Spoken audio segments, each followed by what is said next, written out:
I borrowed a book from your dad. You did? Power Learning Through Speed Study. Oh. Oh, it took me forever to get through it. But I really think it's gonna pay off, though.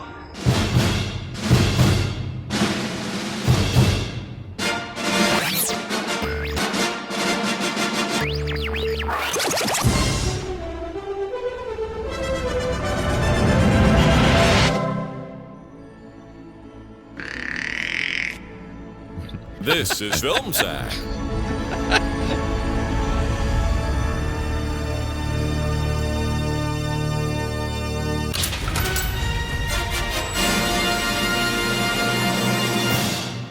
Oh, sure.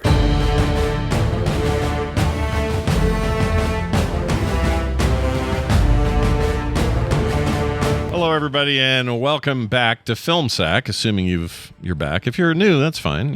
Welcome to, not just back, but to. Welcome to Film Sack, everybody. This is Film Sack, episode 649. We are mining the very depths of film entertainment for all mankind since 2009. I'm Scott Johnson, joined today by Brian. He screams like a chimp when he sees a scientist bend over Dunaway. Oh, look, it's scientist butt. Yeah. Oh, hi. This week on Film Sack, we go Inspector Gadget no after Disney starts maniacally laughing and tinting its late 90s live-action hands to bring to life an 80s animated Dick without a K classic, and then immediately kills it with a terrible script they shoved down Andy Dick's pants with a K, after I can only assume he escaped from the set of Beakman's World? How you doing, 90s kids? We love you. Now, look out. This movie is trying to escape from Disney Vault and slip out of its VHS clamshell box to destroy your childhood memories on Disney Plus. A real yogi nut punch. Anywho, move aside, doctors and nurses. It is I, the sexy scientist, and I have brought the entire police force here today to watch me remove this man's insides without his permissions and replace it with contents of my kitchen's junk drawer. Go Gadget malpractice lawsuit. Randy, try the big hole in the wall. Wowzers. 10 miles per hour in the parking lot, Disney. Come on. Yeah. And Randy goes, or whatever. This movie. So much of this shit in it. Also with us, Randy, press the button for McDonald's Jordan. Aloha, Scott. Brian. Good morning. Take it slow. Take it easy. You're coming out of a coma that was started by a severe concussion. You were in a terrible explosion of nonsense and whistles that was powerful enough to shoot a bowling ball up into the sky, but somehow didn't kill you completely. While you were out, we replaced almost everything inside your body with random garbage we found at a Toys R Us going out of business sale. Also, a few things we picked up at Radio Shack and Zany Brainy and the Discovery Channel store and pretty much everything they sell at Sharper Image. So this is going to be weird, especially considering that everything inside you is voice activated and we want to make sure it doesn't go off easy. So you have to say go Gadget and then the common English name of the thing you want to pop out of you. I know. You'll get used to it. You probably won't, but you'll do okay if you follow these 3 rules. Number 1, I want you to be really clear about what I'm saying about the Sharper Image store inside of you. We even included both of the manicure kits and the premium cocktail stirrer. You're welcome. Yeah. Number 2, it's really cool that you can press a button on your car dashboard and get Skittles, but please go easy on the Skittles.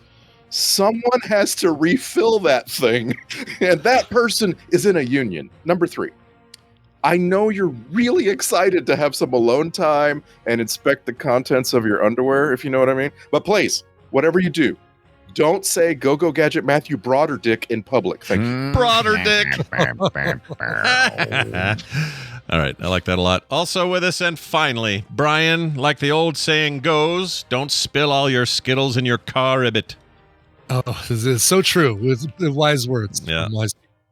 All right. So let me come clean. Last week, Joan Osborne, everybody got to have a Gigli. Everybody's got to have a Ishtar.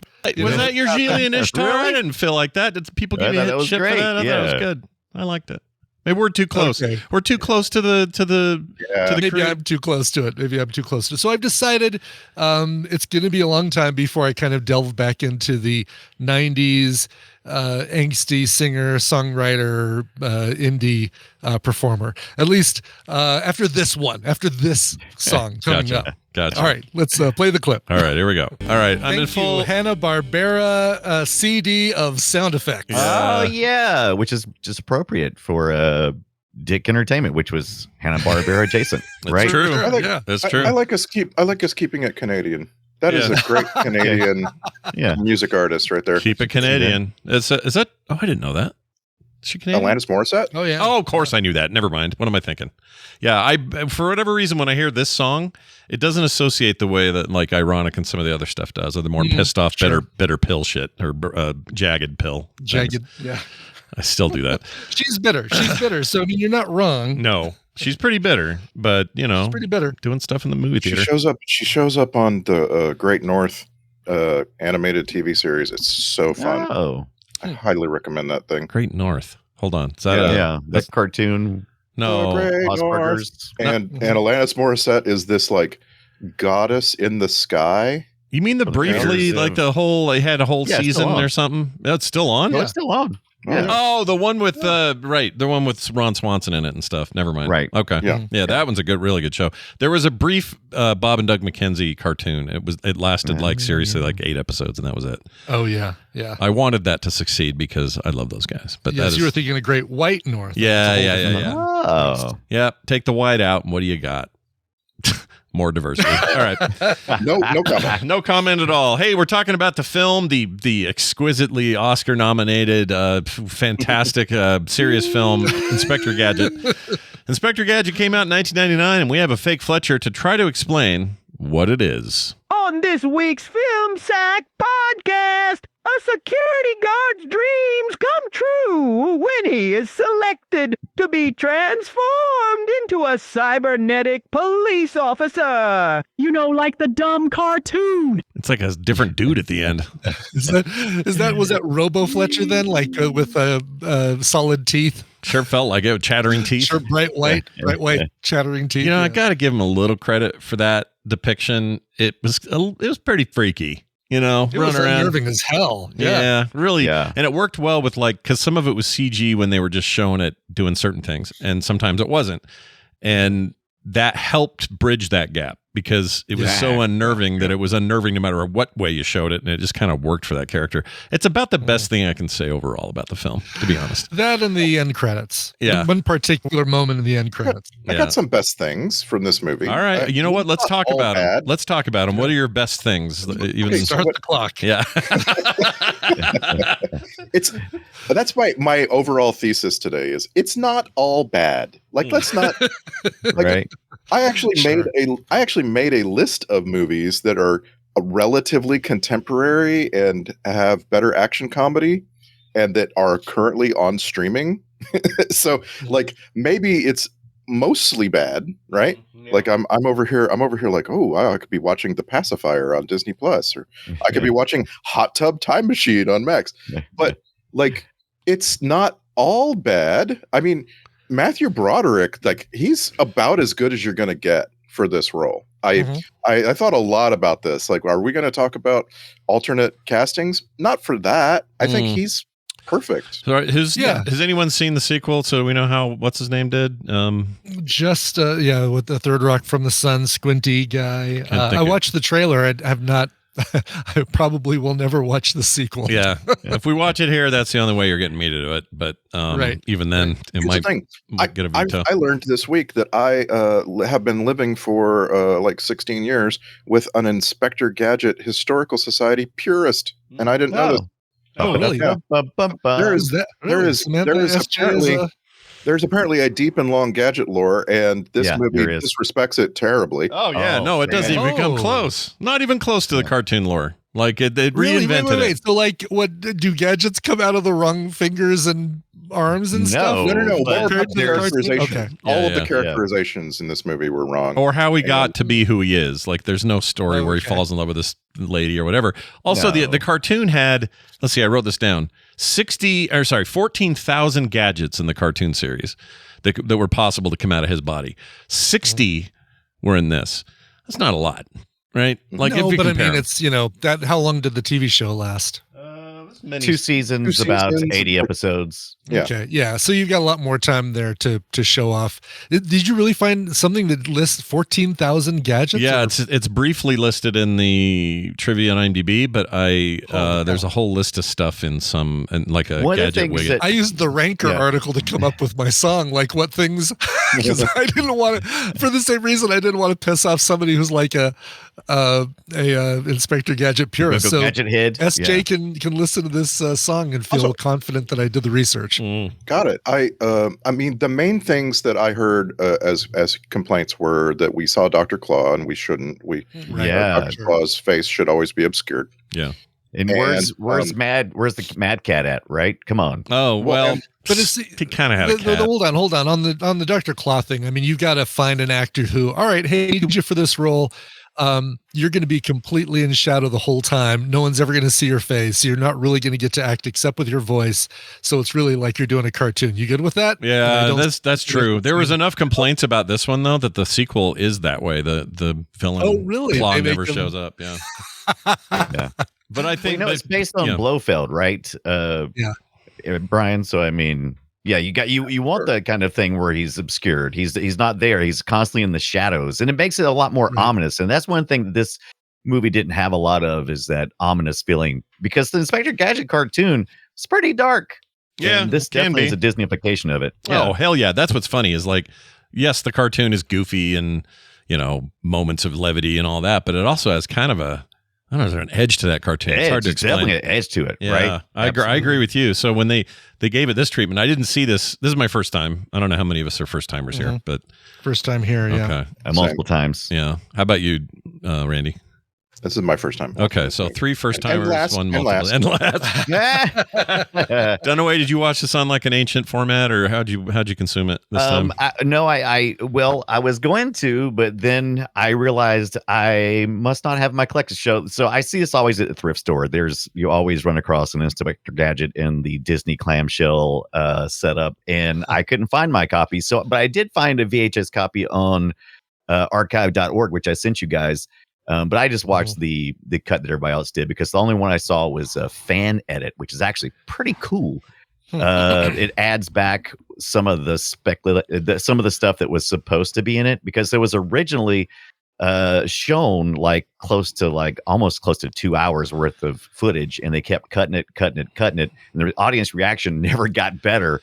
But they thought maybe by cutting it they could make it better. They didn't. So we watched the 112 minute or something, like with credits 120 minutes or something like that version of this on Disney Plus. Yeah, which is fine. But yeah, it's fine. Yeah, it's fine. Any longer? Yeah, I don't need it to be longer. And also, but actually, I'm disappointed because in the cartoon, Penny is such a big role in the cartoon, and I feel like they probably cut a lot of that stuff, and that's one of the reasons why I was excited about talking about this this week, because the person who plays Penny is Michelle Trachtenberg, who just passed away, way too young. And I was hoping to see more of her, Harriet the Spy, but she was amazing in this movie. She was great. She was my number one best thing in the movie was how good she was at 13 years old at pulling off this character. Because it could have been so bad. Oh, 100%. She also, like Dunaway said, in the cartoon, her job is, she's more of the hero than Inspector Gadget is in the cartoon. She's the one that's solving stuff. She's the level head. She's the one that sees through his stupidity and then solves cases. And in this one, they really just kind of decided. In fact, I don't think Penny was even a niece in the cartoon. I think there was a different I think she was still a niece in the cartoon. That was a holdover from years ago, where if you had a character in animation that was going to go on adventures, that they did have children tag along, they couldn't be a divorced family. So they would have to have, to get love interest in your adventure, you'd have to be an uncle. Yeah, that makes sense. Much more easy to explain if they're a relative. Like, why are you hanging around with this prepubescent girl? She just hangs around with me. Everything's fine. She solves my cases. Don't worry about it. But and also the dog and the dog. Again, from the Gadget Purism Preservation Society, the dog Brain is the name. Brain is the name. Correct. Completely different creature in the cartoon. Yeah. Penny and Brain are a duo that really fight crime in spite of Inspector Gadget and trying to help him get through everything. So with Sam, I'm interested because, Penny was this gadget gear smart character that I really loved growing up. I mean, she had all kinds of tech that we have now. And it's like, oh, look at that. She's got the watch thing. She's got portable computers. And this is like early 80s when all this stuff was going on. Would that kind of appeal to Sam since she's kind of yes, that's the whole point. Yeah, that's the reason for this cartoon to exist. Right. Is to appeal to kids who desperately wanted all of that gadgetry. Yeah, I remember seeing it too as a kid and thinking, this is great. It's got the voice of what's his bucket who shows up in the end as well. 86. Get Smart. Don Adams. Don Adams. Yeah, love that. What a great pick. Does a cameo in one of the Stingers, which is nice. But voice cameo. But anyway, like there's something to like here. Steven Spielberg, famous for saying this is his favorite cartoon in the 80s. And I think it's got really very little to do with the wackiness or the storylines or any of that. I think what it mostly comes down to is there's something in all of us where we just love this concept of being able to just lift my hand up and all my fingers can turn into forks and knives, and this other hand can be a flamethrower, and my head can pop out and go really far. I remember as a kid kind of fantasies about that, like being able to just be a robot and have all these powers and detachable arms and limbs that would come back together. And I don't know what that is, but I think there's an innate version of that for a lot of us. And this movie, I don't think did as good a job tapping into what the cartoon tapped into for that. I know I did a top 5 on the pre-show today, but I got a top 5 for you that I compiled for this topic. I just looked up a bunch of lists of 80s kids declare what are the best 80s cartoons, and I smashed them all together. And the way it came out was number 5, Teenage Mutant Ninja Turtles. Number 4, G.I. Joe, A Real American Hero. Number 3, Inspector Gadget. Number 2, The Real Ghostbusters. And number 1, He-Man, Masters of the Universe. Number 1, He-Man. I get it. I totally get it. Yeah. And I have some arguments with all of that, but it makes sense to me, this top 5 and Inspector Gadget right there, top 3. Yeah. Doesn't surprise me. A lot of people are into it. It's a good cartoon. If you've never watched it, it was really dark, man. I loved the whole mood of it. And it's just so I was so disappointed going back and watching this week because I remember kind of thinking, oh, it's okay. The last time I watched it, which was probably 15, 20 years ago. And just seeing how it did it have too much heart? I don't know. It felt like they were constantly trying to get me to feel something. And like, I'm not feeling it, buddy. Yeah, but I think little kids. That was a hallmark of that era, right? The 90s, kids movies manufactured emotion, basically. Like, how can we get the kids to feel something? Go Gadget. The one you tell them what to feel on the screen. one I always think of is the Arnold Schwarzenegger Jingle All the Way thing with the that's a great one. That one that actually does feel emotional. Force that shit down your throat. I hate that movie. But I understand why people like it. The point is, though, I think they are aiming it at a very specific age group who don't have the tools yet to distinguish between real sentiment and non-sentiment. And so this comes off to us as just like empty calories. And the kids, if you're a certain age, this is great. This is like eating Big League Chew. You're really into it. You know what? It came to me, for me, was there were one smarm too many. And I don't know what it was, whether it was Sherry O'Terry as the mayor or Andy Dick as Andy Dick, or like, was it D.L. Hughley as the car? That's all he knows how to be. That was just like, I was like, okay, I'm at my fill for smarm. And then, the D.L. Hughley's talking again. You know what I mean? I hated that part because I loved the transforming car in the original series because it was like a minivan or a sports car. And it was pretty cool. And I hated that they kind of turned it into this convertible smartass. That was not in the cartoon. Totally new character. I like Dale. If it was isolated on its own, I think I would kind of like it because I love the little animated character. Like late 90s looked pretty good. Yeah. Little face they had in there. The eyes, headlight eyes moving back and forth. That was all fun. It just didn't feel like it belonged here, maybe. Yeah. I didn't like the car. In fact, my note on the car was "Jive talking car sucks." That's what I wrote. I didn't know. I love D.L. Hughley, but just didn't. I didn't even know how to say to a 15-year-old watching this for the first time, that the car is somehow both wrong because it feels old and wrong because it feels new.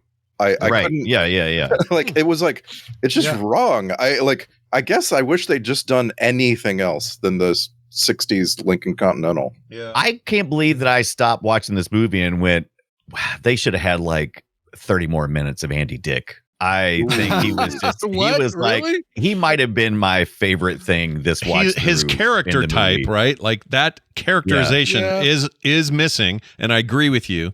I just can't stand Andy Dick in almost any form. So anyone else to play that role. In fact, you know what? Swap the roles, age him up and be Odo, and then have Odo be the nerdy scientist who's trying to do that guy's thing. Poor Odo. Rene Auberjonois. Yeah. He's Just barely not in the even- thing. It's like 5 barely seconds. in it. He just sits in a chair making goofy noises and faces and tries to animate a foot. It's so disappointed. And that's my sort of grab a bucket, check in the bucket, because not that they ever said he was coming back, not that they ever implied he was going to come back. I just assumed because you only had him on screen for 3 seconds that it's Rene Auberjonois, and you have a movie that's this ridiculous. You're going to find a way to robotically bring him back, and they never did. Right. So he's my chick in the bucket. Take that, internet. Totally. Yeah, take that. And there's others, but he's a good one. Yeah. Disney off-screen death of that too, because he gets zapped by some robotics from Claw. Right. Yeah, he. You brought up Sherry O'Terry. She is one of my favorite things in this because she is so good at that. She knows what she's doing better than anyone in your Wilson. Cheer. Yes, exactly. She is kind of perfect for the role, but again, just kind of underused. Maybe the director's cut's better. Yeah. Maybe Dabney Coleman does more than he's given than just being Chief Wiggum. I was really kind of okay. First of all, visually and how he moves and stuff. Dabney Coleman was perfect for Chief Quimby. Sure. If you ever seen the cartoon, it was spot on. But as far as what they gave him, they didn't give him any cool stuff. Like in the cartoon, every time, remember how this message will explode used to always blow up and like get smart and that kind of stuff. And here it does the same thing, but it's always supposed to blow up in Chief Quimby's face. Because Inspector Gadget's got stupid luck, right? That's his real superpower, is he's just walking through a night and get destroyed. But they didn't do none of that. They just kind of made him a dick. And I was just they didn't. It's underdone. I keep saying Mayor Quimby, or I keep saying Chief Wiggum. I mix him up with Mayor Quimby on Simpsons, so it always throws me. But he's Dabney Coleman. This is late in his career. We only have so many chances to have that guy around. Don't squander can anybody name the other film sack film that he and Matthew Broderick were in? Yes. Oh, Lady in the Lake, water lady, sword in the lake. No, I mean Matthew Broderick was in Lady Hawk, but Dabney Coleman was not. Oh. Wasn't he in War Games? Yes, it's War Games. War Games. Okay. Yes, of course. I forgot we did that here. Yeah, we did that here. We did long time ago. Totally did that here. Yeah, probably within the first 50 shows. Yeah. First film sack film for Rupert Everett, Joel Lee Fisher, and Michelle Trachtenberg. But we got 5 each for Dabney Coleman and Matthew Broderick. What else could we? Is there Euro Trip sackable? Is that a thing we could do for her? No, please no. No. Okay. Yeah, I'm ready on that one. And also, she just died, and she was so great, and I love Eurotrip, but Eurotrip, her character is a sex object, and it's just I don't want to say it. Oh, she is. I didn't know that. I don't need that. Like Mike Haggerty was here as Sykes. He was the real sex object. Sykes. Yeah, real thing. So he'll always barely recognize him all shaved up. Yeah, I know. I miss his mustache from Friends. Yes, he was in Friends. The landlord, or Mr. Whatever his name was. Oh, that's what he was he was like the landlord or the super. Yeah. Yeah, he was always, he was going to kick everybody. He was going to kick Mr. Binkley or Huntley or something. It was some goofy name. I saw him, they said Friends on his IMDb, but I went, I can't think what that's from. And then I got sidetracked, but now that makes sense who that is. He's pretty great, but this thing's full of people like that. Speaking of, we got a Seinfeld, Babu's in this. He gets his nuts racked and his eyeballs bulge. It's our only moment really of where somebody's face gets CGI'd, right? I mean, other than so. Matthew Broderick, all the Eyeballs. stuff that Sure. Other than robot stuff, but that Yeah. moment of that cartoon bulge eye thing, I think he's the only Yeah. one to get it. That's a Yeah. stupid scene. I mean, it's hard for me to say it took me right out of the film because the film took me right out of the film from Right. the get-go. But I just want to recommend, if you haven't seen it, the ultimate Mike Haggerty is the TV series Lucky Louie. It's a Louis C.K. Oh, yeah. Pamela Adlon sitcom, and Mike Haggerty plays the superintendent. He's meant to play that He's job. always good at that. Yep. He's always good We need a at that. he super. could we probably need- get a job as a superintendent because he's played one on TV so many times. Maybe just between roles, he's out there getting the HVAC done or something. I don't know. Yeah. Right, exactly. I put in our thing here, the thing you were talking about, during the final Credits. scenes. Yes. There's this sidekick joke. Now, here's my beef with it. I thought it was funny, I have beef too. but my biggest beef is that the dude on the far right is not the dude from. It's not Harvey Village. It's the guy. Yeah, it's not. It's the guy from MASH. It's the dude who's always trying to make a deal and swindle people on MASH. Oh, the guy on the left. Yeah. I'm sorry. Yes. Yeah, You're yeah. talking Odd Job. Yes. Odd Job. For Then you anybody who didn't the watch guy the we've- whole thing, Yeah. if you're listening along, you don't know what we're talking about. At the end of the movie, there's a credits gag where there's like a Minions Anonymous, Yeah. and Yeah, I have full of beef with Minions it because Anonymous. one of them isn't a minion. Yeah. But Mr. Oh, T, right? Yeah. Why Yeah. is Mr. T a Right. minion? Yeah, that's what I thought. He's not a minion on the A team at all. He's a part of the cast. He's one of the I main kept trying to characters. figure it out. I was like, is it because he was in Rocky? I'm like, because he was a bad guy there. He wasn't a minion there, though. I was like, No. no. No, but just to give you a list, we've got Odd Job, we've got Mr. T, Jaws from James Bond, we've got Tattoo from Fantasy Island. Fake one. Timu Tattoo. The second row of minions is Kato from the Green Hornet, Kato from the Pink Panther, Kato spelled differently. We have Igor from Frankenstein. Yeah. And then Charlie Chan and Tonto. Yep. Yeah. And okay, that's all okay-ish, I Right. guess. I don't know. You get what you do what you can do. I don't know who these guys in the very back row. Blofeld The in the back row, I maybe? think one of them is the director, actually. Oh, Oh, is that- okay. Yeah, back row is insignificant for the joke. Yeah. And Mr. T has no business being here. I None. think they were like, we need a black guy, and he happened to be Weird. hanging around. The guy. DC Cab? Was he a henchman in DC Cab? What was it? I don't think there is one. There's no. It's No, a I think bad it's- thing. He was just willing and able, and he's one of your two guys that's Exactly. real. So him and Richard Keel. That's your draw. The guy playing Charlie Chan makes me laugh Yeah. because he's like really into it. Yeah. Like he's like really paying attention. Oh, he's stoked. Also, yeah. I looked it up, by the way. Harold Sakata, who played Oddjob in Goldfinger, died in 1982. Otherwise, I'm sure they could have gotten him. Well, I think Villachez is dead by now too, so that's why they got Timu Villachez over there. Timu Villachez, yes, Yeah. exactly. Just little guy in a bowl cut. That's all we need. Yep. In a white suit. Somebody hook us up. I think it's funny. Igor, it looks like the one from Young Frankenstein. No, It does. That's what I think it is. It's Yeah. supposed to be He Young also looks Frankenstein. quite a Yes. bit like Pete Davidson, and I don't like it. Hilarious. You don't like how Pete Davidson looks? Is that a thing? Yeah, exactly. I didn't know that. Now, the credits for that section were kind of funny. I'm trying to see if I can find something that lists them, but I got it.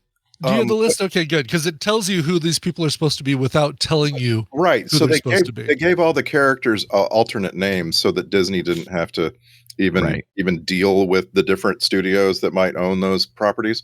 So like Jaws is called Famous Big Guy with Silver Teeth. Odd Job is called Famous Villain with Deadly Hat.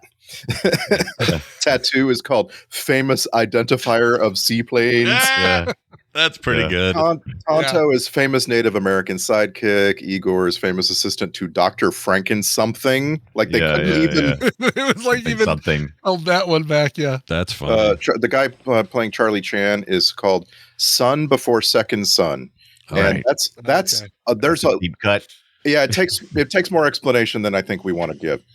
Yeah. What did they give for Jaws? You already said Jaws. What was it again? Yeah. Famous big guy with silver teeth. That's hilarious. Yeah. That's amazing. I love Mr. that. T got the role of Mr. T, and I Mr. think that's T. perfect. Yeah. Yeah. He's Yes. a sidekick to everyone's Because they life. can't say, they couldn't use something that said sidekick or henchman because he wasn't. Yeah, because he wasn't. No, he's not even even in his most villain role, which would have been Rocky 3. He's not even a henchman. He's a main villain. No. So Yeah. what are you doing? I mean, Maybe he was trying out. Who knows? I think he was I'll just tell you who around, happy and willing. I'll tell you who makes me laugh every time she's on screen. Frances Bay. I don't care what she's doing. Oh, She just makes me laugh. older lady, she's great. Yeah. Oh, yeah. She's the marble ride lady from Seinfeld. Another Seinfeld. Yes. That's right. Yeah. We need to switch our Star Trek connection to Seinfeld connection, I think. There's so many of them. So many this time around. Especially this one. But It doesn't. yeah. It wouldn't work if we're watching older movies. No, that's true. I don't think he's serious. Is that it goes so far back? Yeah, I don't think we're serious, but it's still a funny. I mean, it's just funny how you're starting to see. That's actually what happens as time passes. You start to see these people in these movies that we watch that aren't pre. I mean, when's the last time we saw something that was pre-90? It's been a while, right? Well, I guess it hasn't been that long.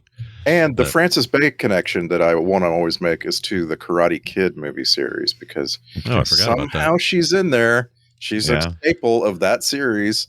Yeah. I don't remember what she did in there. Was she? I don't remember her role in that. Funny old woman. I don't know. Funny old woman every time. That's what she is. She's always she always makes me laugh. She made me laugh here. Yeah. Jelly Fisher, I haven't seen in a minute. And she plays Brenda, which is a made-up character for this movie, which is fine. Was she on the Ellen show? Is that what her? That's one thing. Yeah. I don't know. That's her probably from, the one. I don't think I know from anything that I can think of. I don't know from anything else. I don't think. There was a short-lived. She's a Nepo baby, right? Her parents were Eddie Fisher and Connie Stevens. Oh, okay. And didn't know that. And so she got some roles. She kind of peaks here. This is like it for Joely Fisher. Sorry, Joely Fisher. Well, there was actually, I really loved her in the too short-lived, in my opinion, Till Death. She plays the wife of Brad Garrett. It's pretty. I thought it was pretty decent. Did you guys watch that? Yeah, that was all right. Yeah. I forgot that was her. You're right. That is her. Yeah. Okay. Yeah, That's that was where good. I recognize her most. Underrated in that, I think. Actually, that sitcom's underrated in general. It's pretty good. Yeah. Even though I was kind of sick of Brad Garrett by the time Everybody Loves Raymond was over, but I actually wanted a little bit more. I was like, give me a little more. I mean, it's got Eddie K. Thomas.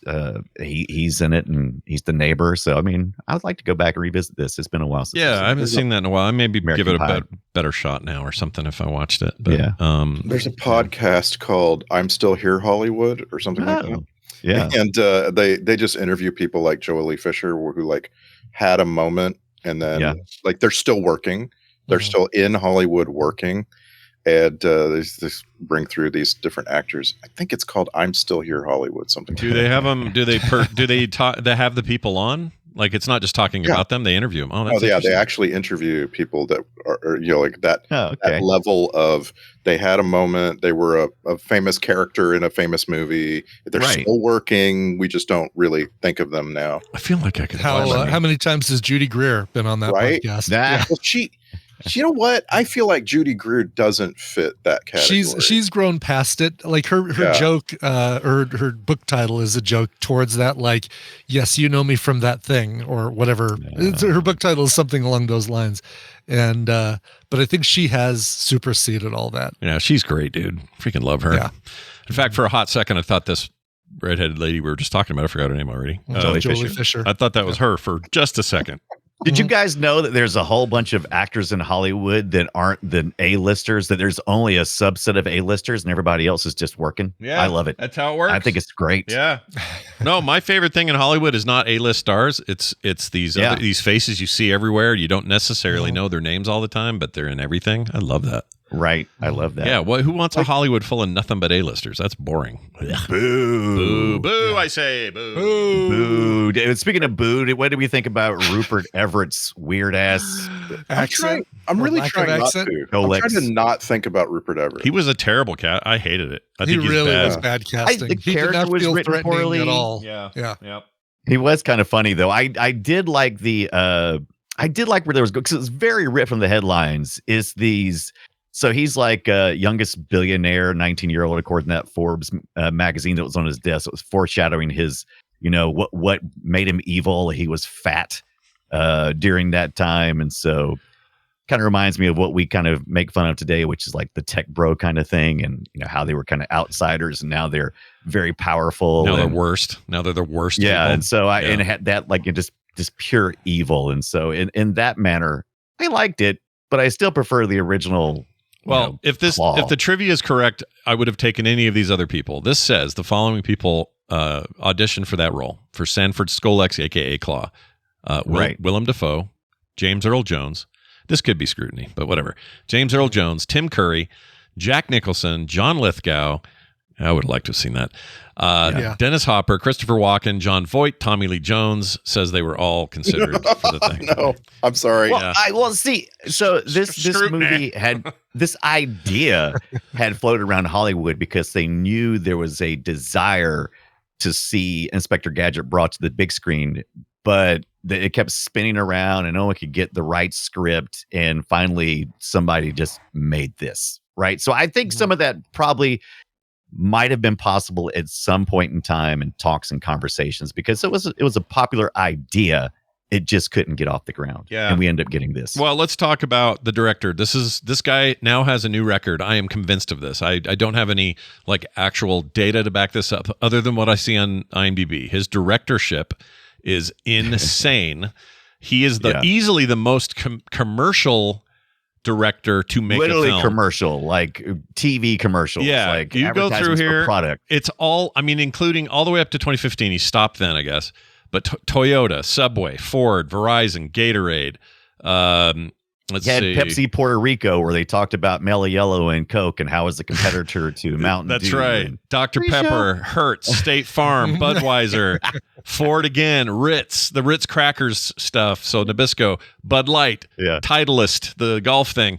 Capital One, Bud Light, Singular, U.S. National Lottery. Did he start out directing? Well, if you go all the way down, I mean, this goes way down. His first thing was Playboy Farmer's Daughters. Right. Yeah. And then he directed like 7 different Playboy videos. Yeah. That's not uncommon for directors to start at that, then move into music videos and then something else. However, they usually don't list it in their IMDb. No. Just saying, go ahead. Well, I think they say music videos, they put all that stuff in there. They kind of stay away from the I directed a little softcore Red Shoe Diaries kind of business. I mean, I think it's not up. Well, their listing of what they've done, they don't have control over that, so you'll usually see it. But like the Coen brothers, the Coen brothers did porn where like key grips and like quote unquote cinematographers. Key grip on a porn, that'd be great. Yeah, wouldn't it? that's where those guys got started. It's where they met Sam Raimi. I mean, like there's fluffer done away. Yeah, I'd like to point out his directed 1988 directed Playboy Video Centerfold 35th Anniversary Playmate Fauna McLaren has 7.7 on IMDb. That's a really high IMDb score. 7. It is. It is. The discerning critics of film think that Playboy Video Centerfold 35th Anniversary Playmate Fauna McLaren is a really great film. Yeah, and so well shot, right? Well lit, well acted. All the acting is really incredible. The pizza guy is incredible. Yeah. He did that for a while. The guy who comes to fix the cables, and then he has to come along and convince Disney that he's going to make the most kids movie. I mean, this movie is by far. I don't even see how this is PG. This is.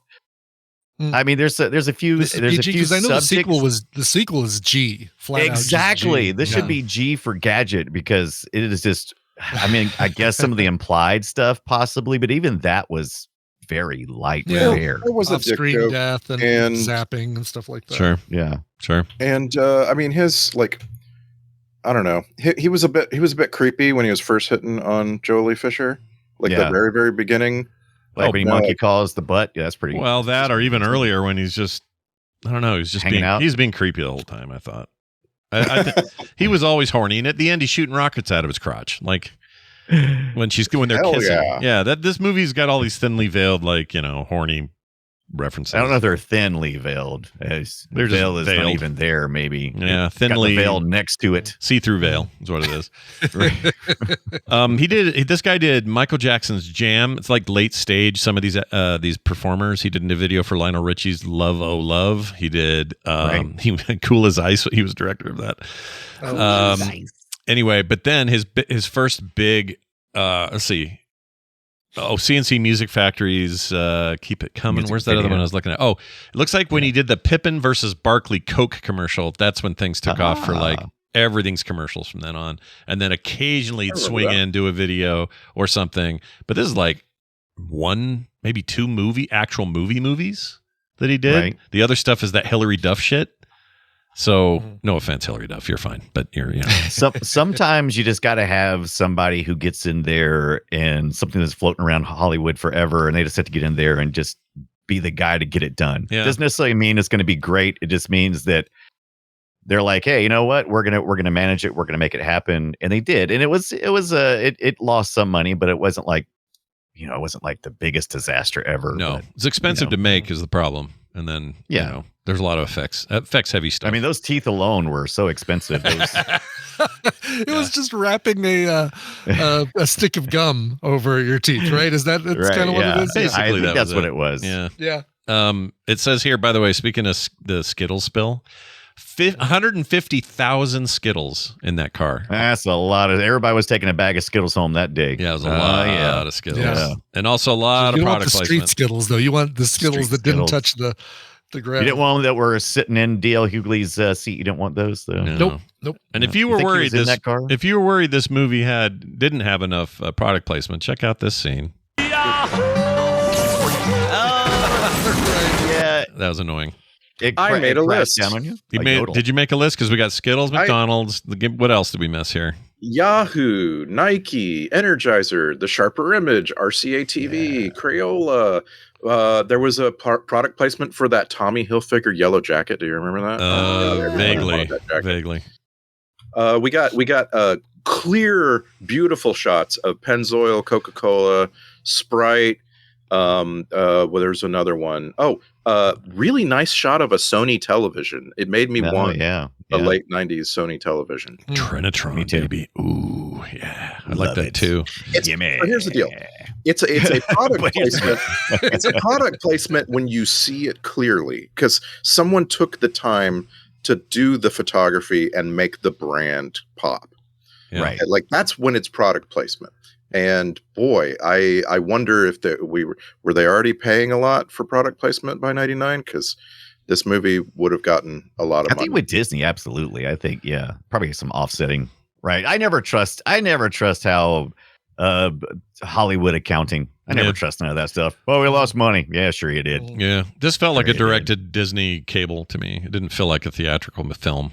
Like at some point, I'm not saying they were going to do that, but it just felt like that to me. So this was the time when you went, okay, there's a safety net now. It's called the video market, and so even if we don't kill this in the theater, we can probably get some tail end on here when we send it to the Blockbuster or wherever, Right. and sell some clamshell boxes, and then threaten to throw it in the vault and everything else. So sure, I don't think it was a huge risk, and it wasn't that far off, like you said, from like straight to video or something. Yeah. I remember at the time though, I don't know what I am, 29, 30. And I remember thinking, well, that's a weird one to do.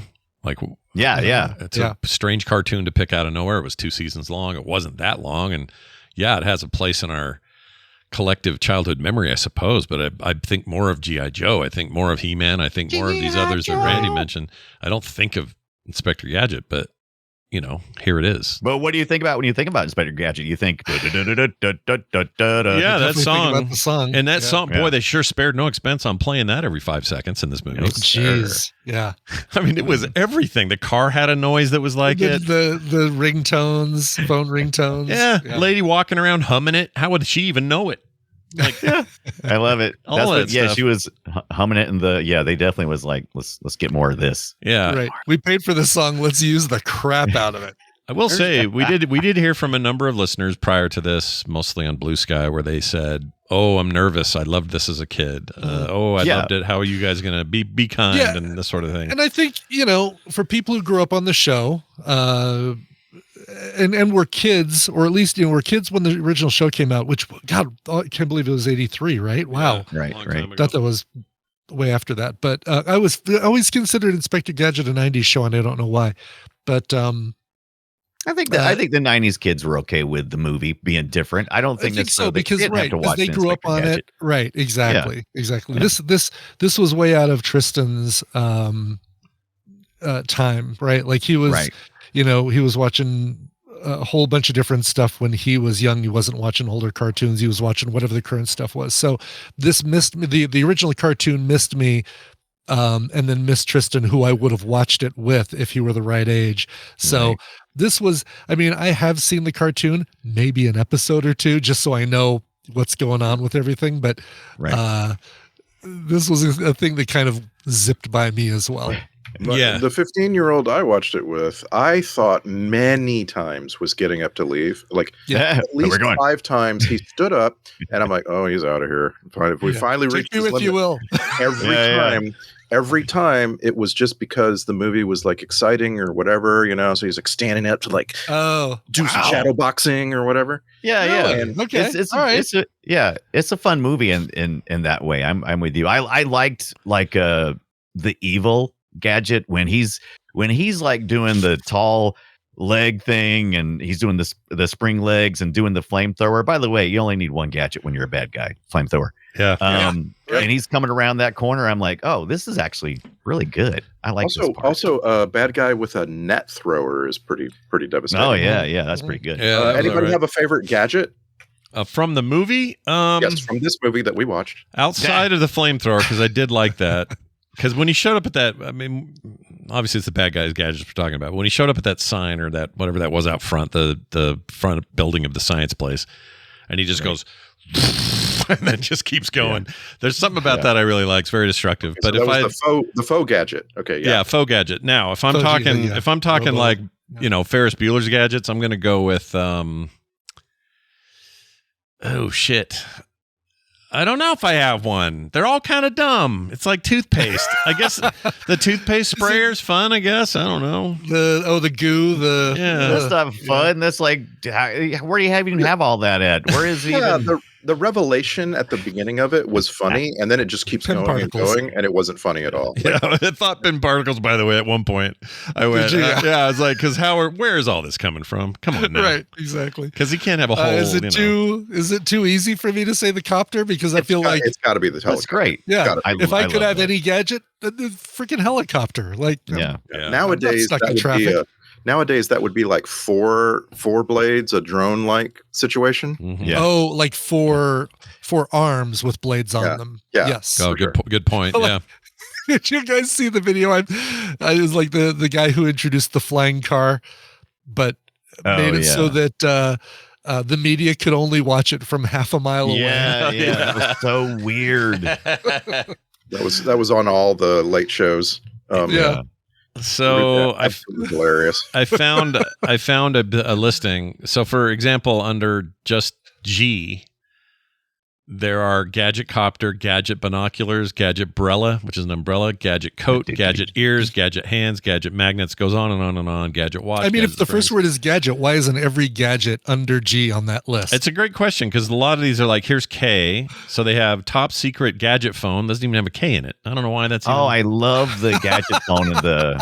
That's really weird. That's so good. That is really weird. Yeah, this wiki might be a little broken, but the copter is iconic because the cartoon was all about that copter. So the fact that they had it made sense. But where are you keeping all those turbines and shit? Where is all that being tucked? They showed it. They showed it in his chest. They said, "Here you go. Here's there's more shit in his chest." The finger phone you brought up though, Dunaway, I feel like there's like perfect opportunity to butt dial. Yeah. Like, I love the finger phone. Oopsie, was I picking that? Sorry. Oops. My bad. Yeah, you get a scriptwriter with a few subversive, dirty ideas. He could have really wrecked this movie for Disney. I definitely feel like this movie would have benefited from being a little more racy.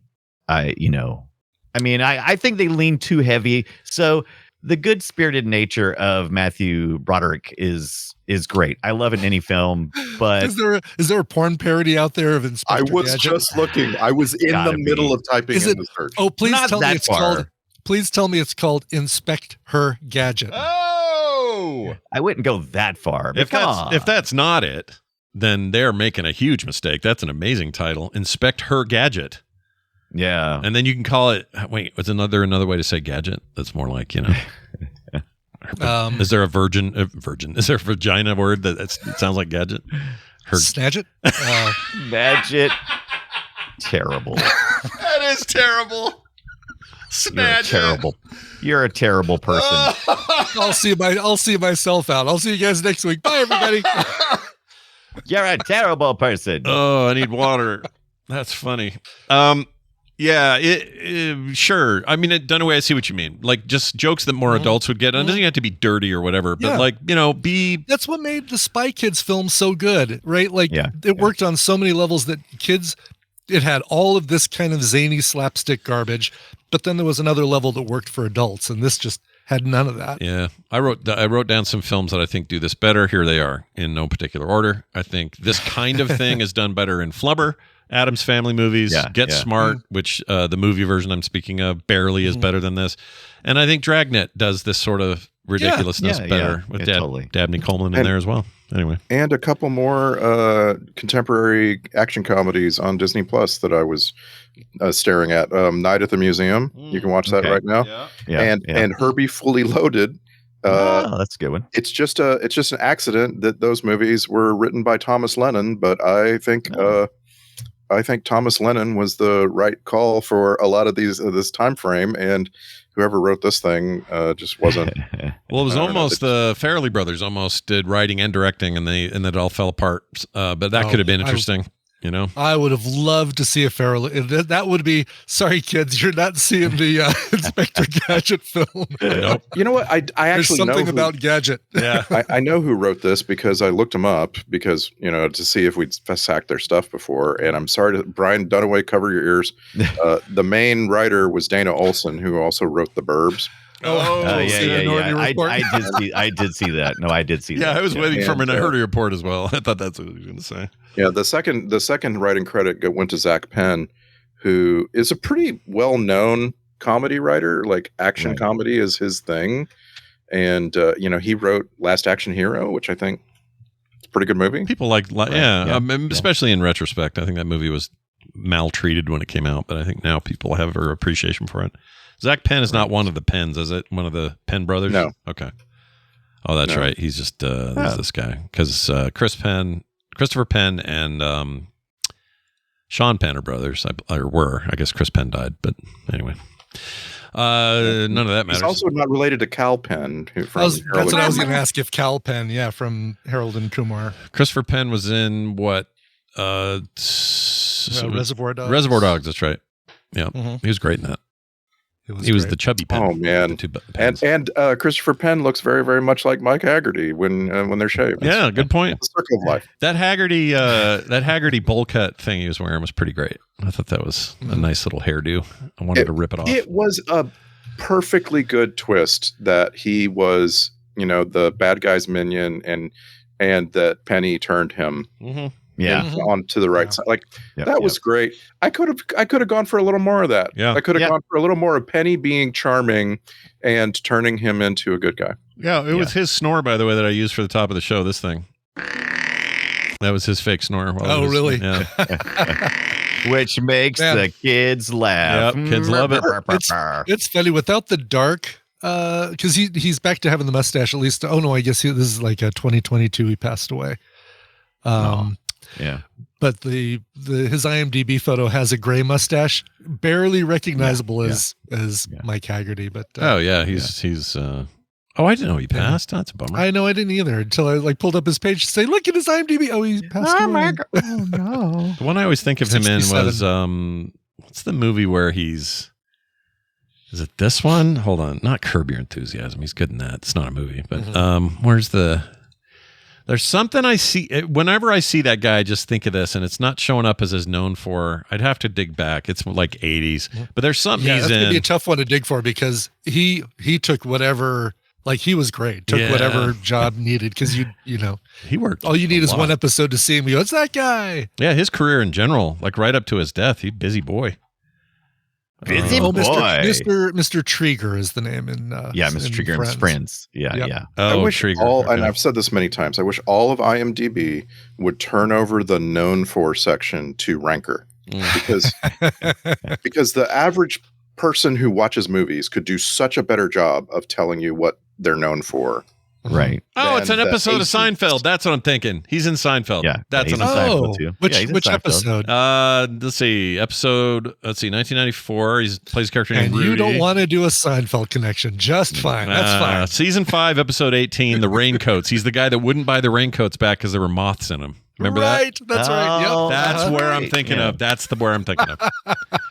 That's great. He's also a big Star Trek connection, but we'll get to those later. I want you to know, Scott, just this week, I turned on live TV. Yeah. We're going to watch a hockey game. Yeah. There's a hockey game starting at 7, turned on live TV at 6:55. And what that channel happened to be showing at 6:55 was the final scene of the final episode of Seinfeld.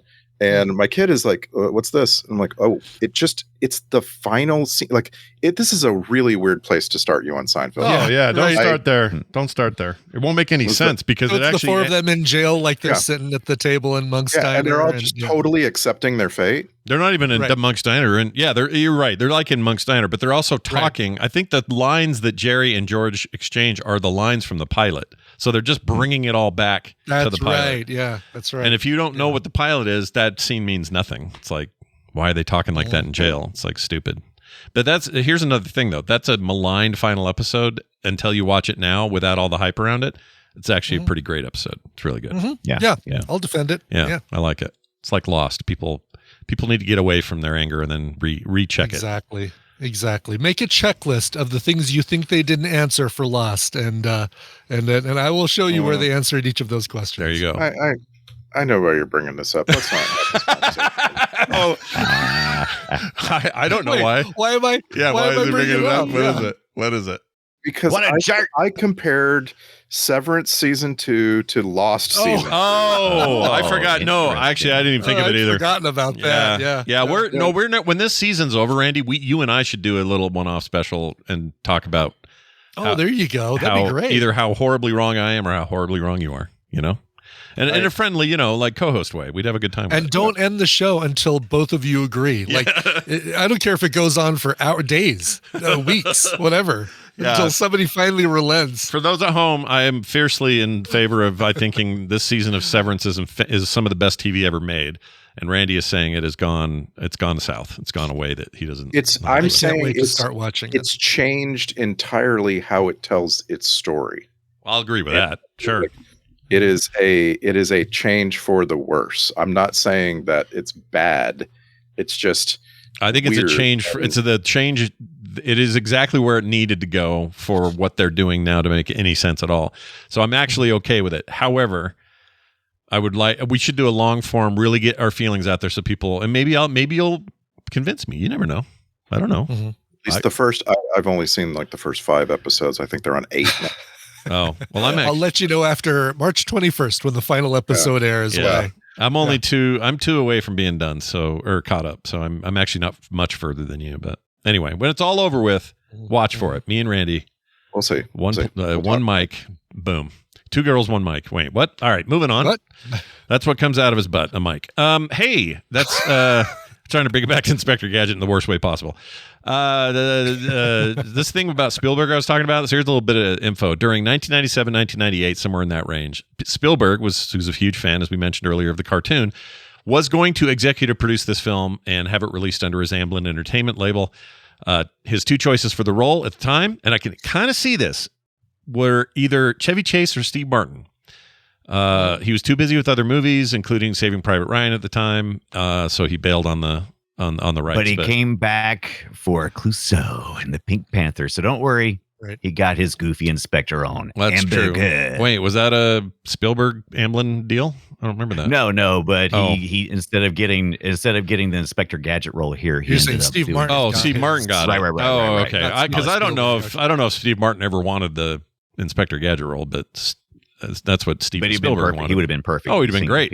Yeah, it would have been great. And perfect age at the time. All that stuff would have been good. Yeah. Little older, but not too old. I wouldn't mind seeing what that would be. That's the thing. Like, after watching the trailer for 2, I'm wondering what is the real Inspector Gadget vibe? Is he supposed to be an idiot, or is he supposed to just be smart but bumbling? Because Broderick plays it smart but bumbling. Right. And, and Squinty, Third Rock from the Sun. Like, is Fisher? No, not Fisher Stevens. That's the guy's name. Fisher. It is Fisher Stevens, right? No, Fisher Stevens is the guy with the really skinny neck and the big head. Oh shit, you're right. Something Stevens. Keep going. Something Stevens.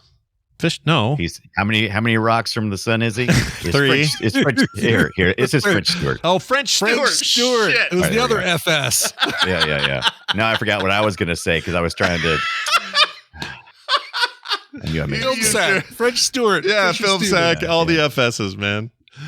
Effing stupid. By the is way, what all that was. Yeah. Fisher Stevens has a very skinny neck and a very large head. It's scientifically Right. proven. Oh yeah, proven. No doubt about that. And that's why, partly why we love him. It's fine.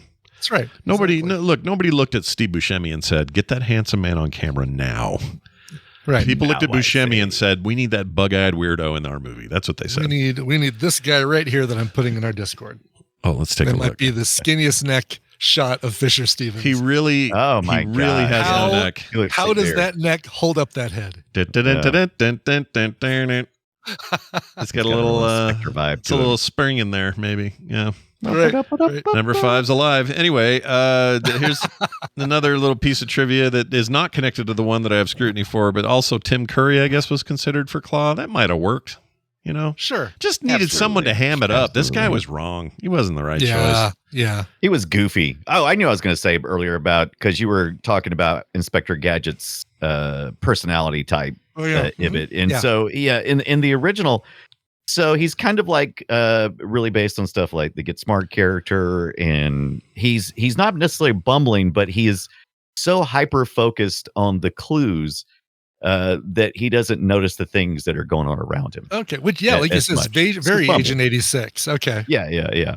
Not that he's not smart, but he's just not aware necessarily, and so he misses Okay. the bigger clues because he's so hyper focused on the smaller clues. Yeah, and he's also very forthright and to a mistake. And they do a little of that in Right. the movie, but he's too Dudley Do-Right for the rest of the world. Right. Two Boy Scout. And, Okay. and he doesn't have any reason to learn and become better because the dog saves his ass all the time. Right. Yeah, Right. Dog is always saving him. Oh, and funny we said Was that Dudley gross? Do-Right because Brandon Fraser almost got this job. Like he was the pick for being him, but got the job on Dudley Do-Right instead, Oh, funny. which is a non-Disney I'd animated say it's thing. a toss-up, right? Yeah. It's two sides of the same coin. A little bit. I think Yeah. I think he went too far to the wholesome part because he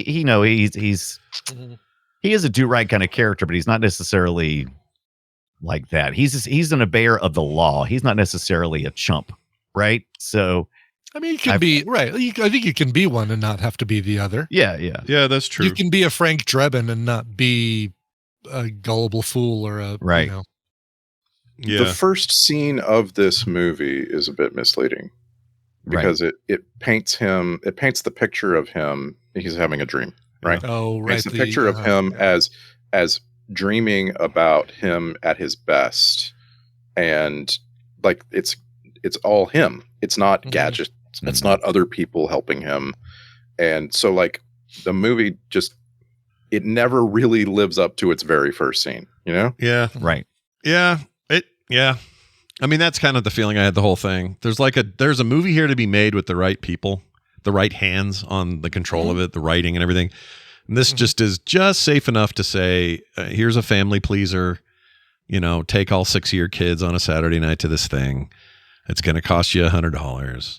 Have fun, eat the popcorn. Wow. Right. Right. I mean, he's not wrong. Yeah. Yeah. I mean, I'd even say then. give it to like a Robert Rodriguez or Yeah, he clearly Spy Kids is such a great comparison, dude. Such a good. Yeah. yeah. Because it Yeah. really is that They did it right. How to do it. They totally did it right. Like I enjoyed Tristan watched those. I enjoyed watching those. I even enjoyed Shark Girl and Lava Boy. Or There you whatever it go. was. Yeah, you remembered it. Yeah, good job. Yeah. Thank you. In 3D. In 3D. Thank you. Yeah, in 3D. That's right. Yeah.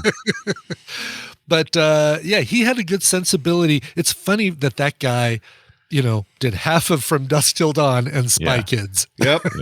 Yeah, that's true. I always forget. Yeah. I always forget the dichotomy of his work is so like, Yeah. So opposite ends of the Yeah. spectrum. But Well, he had his own Yeah. kids. That That's- I really think that's true. people's Yeah. real lives have a That's lot to true. say about their trajectory. yeah, it felt like he was Hollywood. making this movie for his, I think he probably even said that somewhere in some interview. Well, Would I a, made it for my kids. would a Tim Burton Inspector Gadget work? Like we No, think but I about did like get the some- Rube Goldberg devices that he does for Pee-wee's big adventure and stuff. You know what? I think that'd be good. Not bad. And I did get some Danny Elfman a little bit in the music occasionally. I Yeah, felt like. even that do. It's kind of that tone, isn't it? It's already Elfman-ish. Yeah. I don't know who wrote. Can we find out real quick who wrote the original theme? I'm curious if it's just nobody or someone we know. Yep. Isn't it I'll like give to you partially when based we talk on about it. like Harold Faltermeyer. Spike Jones and his band. I don't know. Like it's catchy and very. You could do it spin on. It sounds like it's Addams Family-ish too. It's very like you could even go do because the Tim Burton thing is usually which kind of follows that minor key. Yeah. You made me want to sing along. That was weird. I didn't think I was I'm looking at the let's see, Inspector Gadget. So the original theme song was written by Shuki Levy and Haim Saban. Shuki Levy. I'm trying to place Shuki Levy. I don't know who that is at all. I know that is it Saban, like Saban Entertainment guy? That guy? Like made the Power Rangers? I thought it was. I thought it was the same Saban, was it not? Oh, it might be. Yeah. That guy gets around with the kid stuff. That's cool. Shuki Levy, responsible for a lot of Digimon, Spider-Man. That sounds right. The Australian what's this? Oh no, the Angry German Kids Show. Here's a fun thing. Shuki Levy with his partner Aviva Paz, they were called Shuki and Aviva in the 70s, kept trying to make it to Eurovision for Germany. And then they never did. So they moved over to Israel and they made it to 1981's Eurovision for Israel. Wow. Oh, wow. That's amazing. That's great. But then he's listed for all of the X-Men individual Gambit, Mr. Sinister, Master Mold. Could Shuki Levy have been involved with the original X-Men 90s theme? I'm looking to see. If he is, then he's now my hero. X-Men TV series composer, Shuki Levy. Oh, man. That song.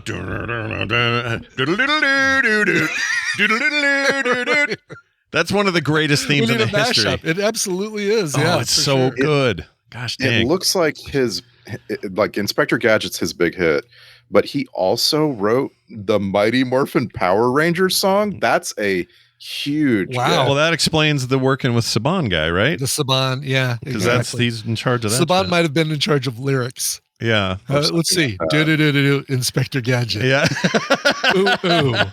Dude. Inspector. Yeah, don't Gadget. forget the doot. We have a hit here, sir. All right, cool. I'm going to go invent Rita Repulsa. All right. Well, that's fantastic. What a bunch of great trivia there we learned just now. That was great.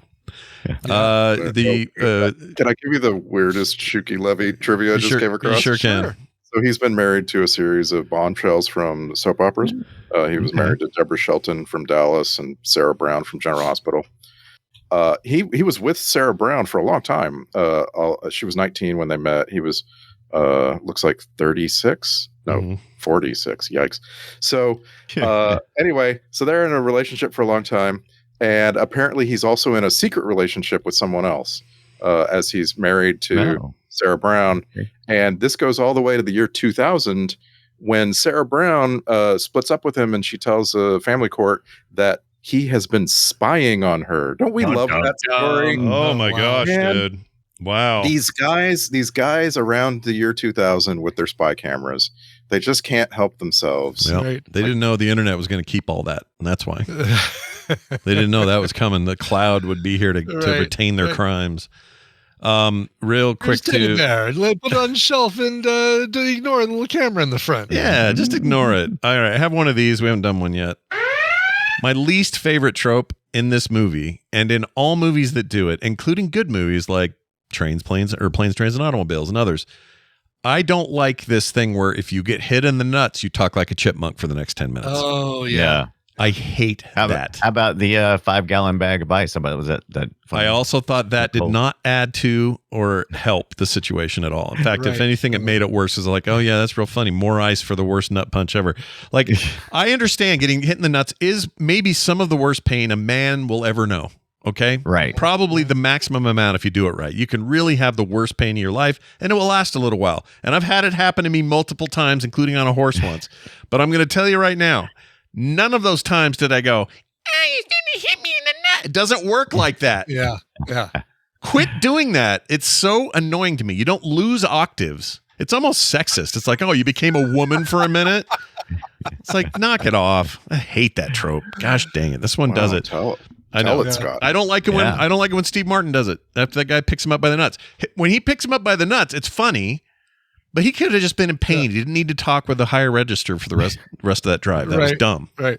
All right. So take that, John Hughes. All right. Okay, then. All right. What about Chevy Chase of the proctologist in Flesh? That I didn't. Flesh. I didn't mind that because Flesh is the porn parody of Fletch, by the way. because Using the whole fist, Doc. Yeah, him saying that and going Moon River, all that's funny. That's okay. He didn't change his voice. But if he'd have gone, I would have gone, all right, I'm out. So lame. Hate that. I already told you about the car. That bugged me. The other thing I don't like is when the guy fell, the prison guy that was on the run. Yeah. The birds flew around his head. Knock it off. Don't do that. Yeah. They did that. Don't be doing that. And we did. Yeah, but they. Do you feel like they just didn't commit to the bit? Like either go full Yes. Roger Rabbit or Yes. or don't. 100% agree with that point of view, because if you're going to do it, go all in. If you're going to not do it, don't do just one and then go, that didn't really work, and then leave it in. Take it out. We'll bug eye the guy, to give bug eyes to the guy who gets his nuts grabbed. But that's as far as we can go with that. And do that through the rest of your movie. Then maybe you've actually got a better movie because your tone is better. But because they don't lean in, like you say, commit to the bit, it just falls apart. It's not good. Yeah. As soon as I saw there's another related trope here that bugged the hell out of me. Oh my gosh, let me push the related trope button. That's the only one I got. Classic breaking the fourth wall, like when D.L. Hughley tells Gadget to put on his seatbelt because it's a Disney movie. Yeah, I hate that. Right. Guys. Or what's the line? This isn't like what you see in your Saturday morning cartoons, and then they all kind of look at the screen. Yeah, and know this has been done before and better. Well, we know it's being done much better in Wolverine. Wolverine's great at fourth wall breaking. That's the character's whole vibe, but they also figured out a great way to make it work on film. We know it can be done, but then again, it's not committing to the bit because they do, one, maybe two references to that? The car, and then the time where he threw his head, he looked at the camera briefly when he said... head, what'd he say? Nothing to lose your head over. Yeah, something like that. And then looked at the camera briefly and then threw it. And I'm like, those are your two fourth wall breaking things. If you break it once, you have to break it all the time, or else what the F are you doing? Right. Why does this bug me so bad? It really gets on my skin. Because this movie, there's a lot of things in this movie that are bug capable. Yeah. There's some great comedy to be had breaking the fourth wall. Like, I think of Better Off Dead. Ferris Bueller's Day Off. Mm-hmm. Good one. Blazing Saddles breaks the fourth wall a lot, and it's very good. Mm-hmm. Mm-hmm. Did you guys catch I didn't record it, but the stupid, I will come for you no matter what occurs, or whatever the Last of the Mohicans reference he did. He did it through a window or something, and he goes, I will find you no matter what occurs, and then he disappeared, and the music got kind of serious, and I was like, were we doing that in 99? Were we still referencing that 92, 91 thing? Man. Clearly we were. I guess so. But see, you just mentioned Ferris Bueller, Fourth Wall. Perfect example, and it's Matthew Broderick. He knows how to do this. Yeah. He's had experience. He was maybe the best example up to that point of breaking the fourth wall. He'd know to say, guys, are we doing this through the whole movie or just this once? What are we doing? Hey guys. Hey guys.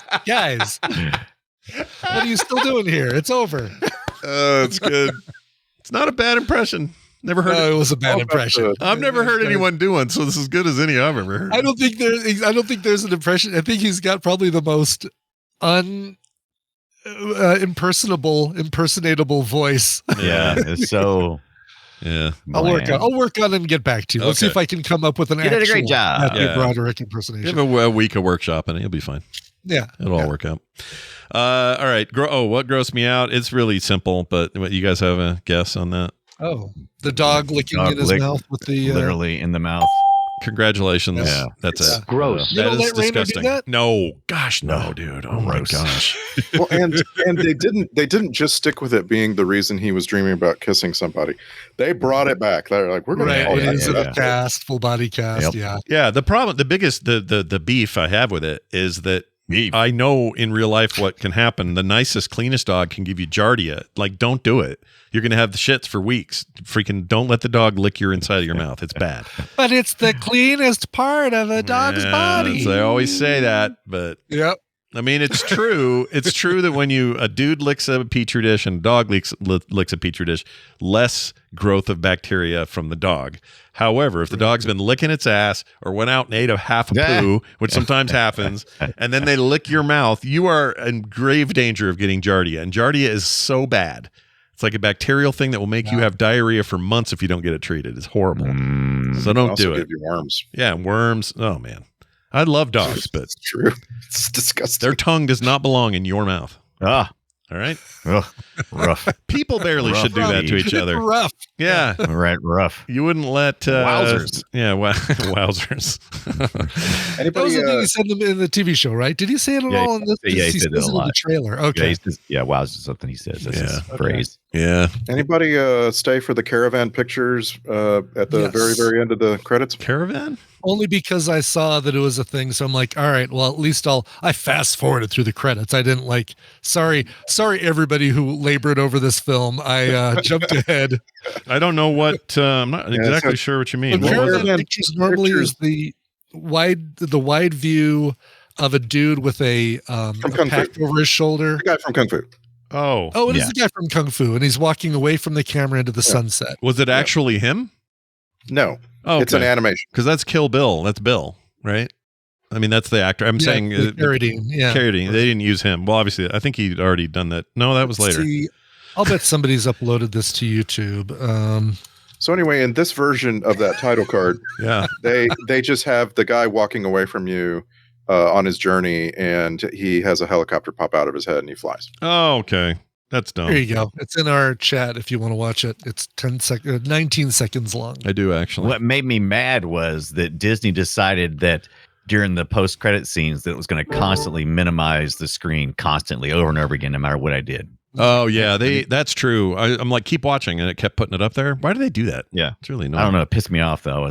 Hey, stop it. Oh, I see. Caravan. It's their logo, and they changed it to be. Yeah, that's. Yeah, he does the go gadget copter thing. That's really. I did not realize that was Kung Fu. Huh? I didn't Well, either. it's Because he's got a hat and a bindle. the trivia that I saw was that this movie and the movie Holy Man, the Eddie Murphy movie Holy Man, were the end of Caravan Pictures. They had reached a point where they were losing so much money on movies that they stopped being a thing. Well, it's a hell of a thing. Anyone else got notes for this fantastic piece of cinema before we go to clips from said movie? No. No, I don't. I'm just looking through my notes, and it's like, wow. That's Terry covered. Landlord from Friends covered. Yeah. All the significant things. Dunaway, as a person who'd seen this before, did you glean anything new this time around, or did you it's kind of the same? Just you're watching it again with a different frame of mind. Just thinking about who's here, who's not here anymore. Yeah. Like I said, I was just kind of shocked that I remember really not liking Andy Dick originally, and then watching it this time, I was like, oh, damn it, he's kind of like one of the better things in this. At least his character is. His character definitely is. Yeah, I agree with that. I think that there could have been. It didn't need to be Andy Dick. It could have been just about anybody, but somebody to fill that role, to be that nerd. I think that was a good idea. Yeah. I just don't like. I can't stand watching him. He drives me nuts. I appreciate a couple of things like the gadget nods, like him yelling "Go Gadget" this and that, and not getting it right, and never reading the manual. Kind of reminds me of the Greatest American Hero. Trying to read the manual, to guess what's inside him. Yeah. Go Gadget. Yeah, Go Gadget worms. The two of them fall off a 500-story building, and all the way down, he's like trying to get a parachute to pop out, and he never does. And then he finally hits the ground, and the parachute pops out. That's kind of intense the way that looked. It was a decent shot, but yeah, in the end, I was just enjoyed like okay. that scene. Actually, was pretty good, where the parachute was over top of them, and it was nice romantic little, outside the moment, very James Bond kind of thing. Yeah. If you just park the idea that that's a parasol and there's no way at terminal velocity it would stop their fall. It's not unheard of. It's in the cartoon as well. He kind of does. That's what I mean. You have to get in cartoon head, and then it's fine. Sorry. Yeah, I always thought it was hilarious because it's got the hat pops out with a little hand that holds the parasol. Is kind of actually right, as funny. opposed to the parasol being just connected to the head. Yeah, it's good stuff. It's good. Quality entertainment, fellas. Yeah. All right, time for us to talk a little bit about these clips here. We got a few. We'll do a little Odo love up top here. He did have a line or two, so here's Odo. I was thinking about how much you remind me of your mother. Oh, that's cute. He's played it so weird. It was weird. Like, what is he doing right now? Yeah. I thought that was Andy Dick for a hot minute because I saw him in the credits and I went, oh, he's in this. And then I saw him at the glasses and I went, oh, is that Andy Dick? What's he doing? And I was like, no, it's freaking Odo. He's about to turn into a thing of goo because he can't stay solid all day. That's right. Bad guys talk hatchback. Oh, this is a hatchback squad thing. Here you go. Oh no, we've been chased by the hatchback squad. Yeah, that's good stuff. It's good stuff. I did appreciate the gag of showing the cool car, and then he had his little Chevette and then he parked drives it behind out from behind it. Yeah, that was kind of cute. Now I know I played this already, but I think it just bears re-mentioning that Yahoo had a moment. And this was at a time where Yahoo still seemed like a really important aspect of the internet. Right. And that's so different now. I will never forget Yahoo losing $100 in 2001. It started the year at $118 a share, ended at $8 a share. Right. It's really bad. I don't know what happened over there. But anyway, it is what it is. Here's Sherry O'Terry doing her thing. Both I and Police Chief Quimby here are very sorry to hear about your father. He was a good man. Oh, did you know him? No. Very Sherry O'Terry. She's great. I love her. She is. Dabney Coleman. He's also in this. With the English patient there? That's enough, Quimby. Oh, sorry. We everything was the English patient joke for a while. Yeah. Let's reference movies that the kids in our audience never would have seen. Yeah. Never would have seen The English Patient or the what was the other one? The Mohicans. Oh, Last of the Mohicans. Yeah. Great movie, but it's like how these kids know what any of this is. Not the same audience as Inspector Gadget. That's a good point. These are the jokes they slipped in for adults, and it's pretty weak. Right. Pretty weak. All right, I like this line from him. Columbo, Nintendo, all rolled into one. Columbo, Nintendo. Nintendo was another thing we used to always say from the olds. Yep. Right. Yep. Yeah. Now they say, I don't know if you guys have noticed this, but it's very rare in movies. As much as PlayStation overall on the hardware side has essentially won that war each time they have a war, right? But in movies, people say Xbox. They say they took away my Xbox. My dad smashed my Xbox. It's always Xbox as the reference, and there's some kind of victory in just that branding. It's a funnier thing to say than PlayStation. I think so. Yeah. Yeah, it's comedy. It's like Kalamazoo is so much funnier than Detroit. Yeah. Although it can switch, right? Sometimes, but in this case, Right. I don't think the PlayStation Xbox thing will ever switch. I don't know where it'll be in 10 years. We'll have to go and see. Yeah. Inspector Gadget 5 coming soon to theaters near you. I checked in with my mom recently to see if she has ever learned how to say the word Nintendo, and no. Even though I put one in her house in 1988, and she has known of it since then, she still says Nintendo. Did she say? A lot of people still I was say wondering what a lot of people say that. I wish you would have said Nintendo don't know how, Randy. That would have been great, but not all moms can do that. Here's I named this audio file Great Andy Dick is in this. That's how I wrote it. So here it is. Dashing Appalachian. What is that, a hillbilly with a tuxedo? Hate him. Okay, so much of this. I know Ibbott loved this because we talked about it earlier in the week, but here you go. Cuckoo. It's dumb. Yeah.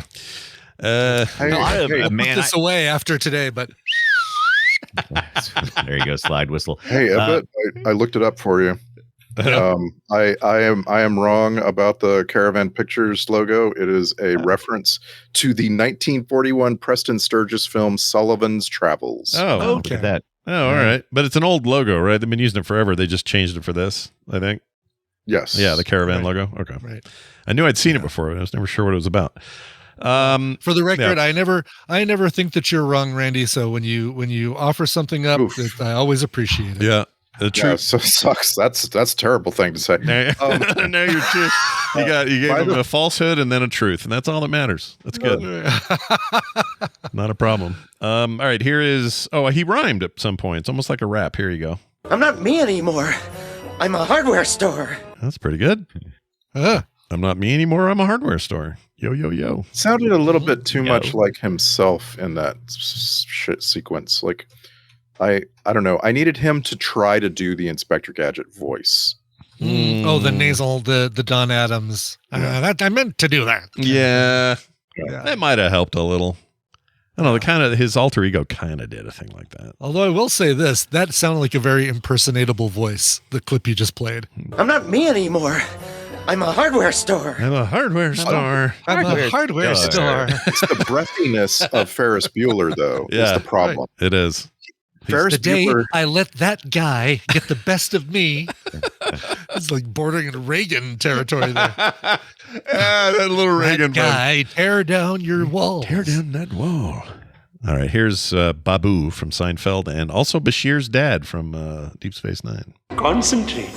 Put all other things out of your head except obtaining the balls. Obtain the balls. Obtaining the balls. You knew right then, right? You knew there was going to be a ball joke after that. For me, that is Raj's dad on The Big Bang Theory. Okay. Oh, for sure. Yeah. First season, the prime sci-fi series of books I love, Expanse. The first season, he was Avra Sala's husband. And for no reason that I can tell, they swapped that actor out for season 2 and after. It was weird. Oh, but for a hot minute, maybe they were just like, I can't take that guy serious. He's Babu. Where is Babu? Right. Very bad man. All right. Here's a fourth wall break. Speaking of breaking the law, who's not wearing a seatbelt? Gotta wear the belt, baby. It's a Disney movie. It's a Disney movie. Not a fan. The director really said, by the way, stretch out that joke as much as you can. Yep. Yeah. Yep. This is audio from, this says it's Brian Dunaway's date. This isn't Prom. Oh, wow. Okay. Okay. There's no context here other than this is something you said. Wrong finger. Wrong finger. Jeez, dude. What were you doing? Man, wow. I like when people over pronounce the word like they're interrupting somebody, and here's one of those. Ahem. Ahem. Ahem. Ahem. Yeah, I always like that. That's almost as bad as what the. Yeah. What the? I hate that so much. Yeah. It's so lazy. Here's the snore sound after the one I played. So I did this. You guys heard that. But listen to this one. This is him doing it again, but adding some flourish. Yep. Ooh, definitely throat hurts just listening to that. Yeah, get a sleep study done there, dude. You need to get in there and get that done. All right, here's here's Dick. Here's Andy Dick. Sorry, Dick. Andy Dick. To make teachers. To make teachers. That's great. Skittles gets mentioned. Oh, I got the Skittles kicked out of me. Yeah. Yeah, probably get paid. And then this audio says everything you need to know about this movie. Yeah, that's about it. Oh, jeez. Hilarious.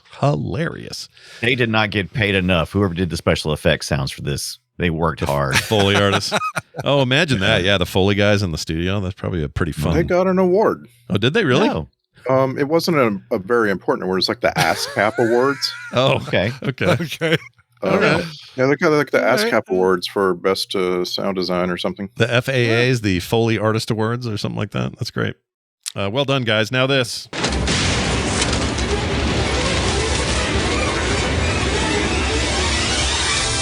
It's time for the film set checklist. Then the veiled jokes about how his gadgets go off when he's horny. Check.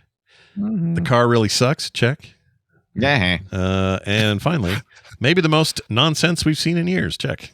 Done. Deal. Yeah. Star Trek connections. I know of a few, but Randy, please tell us who they are. Yeah, we've already mentioned Odo. Character name in this was Artemis Bradford. Yeah. Odo has only actually appeared in Deep Space Nine and Enterprise. He does a quick voice in Prodigy, but overall, Odo, a lot less Odo in Star Trek than I was expecting. He's also how did they work Odo into Enterprise?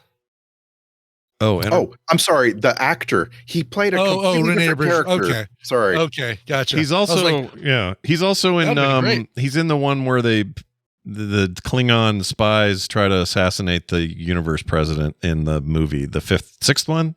Right. Not Undiscovered Country, I believe. He's one of those guys. Him and Tuvok, the actor who played Tuvok, is one of the spies as well. It's kind of a weird combo of Star Trek Illuminati. So I'll give you some more here. We got Brian George. That would be who I just called Raj's dad on Big Bang Theory. His character name was Sore Guru in this movie because they beat him up. Yeah. So he was sore. Yeah. His balls were sore. Yeah. Of course, he was Bashir's dad on Deep Space Nine. Yep. And they brought him back as a different character on Voyager. He was an ambassador for a race of people on Voyager in one episode. Only one episode. I'm I don't know. I just feel like he's such a character. Should have used him more. I agree. I think he just called home once or something, and Bashir was nervous because Bashir wouldn't get married or something, didn't have kids yet, and his parents were saying, "When are you going to bring us grand?" It was one of those deals. It was very brief. Well, Bashir. It turned out that Bashir was genetically modified, and his parents had to answer for it. Oh, is that what it was? For the crime. Is that really it? Is that true? Yeah. Oh, that's right. That's the whole point of that, and they had to come clean about how he was made or whatever. Yeah. Bashir had no belly button, is what we're saying. Oh, Kyle XY. I see. Right. Yeah, there you go. This is a good reference. So I've got two more. Andy Dick was the voice of a freaking robot doctor in an episode of Voyager. Very, very blink and you miss him for Andy Dick there. And then Mike Haggerty.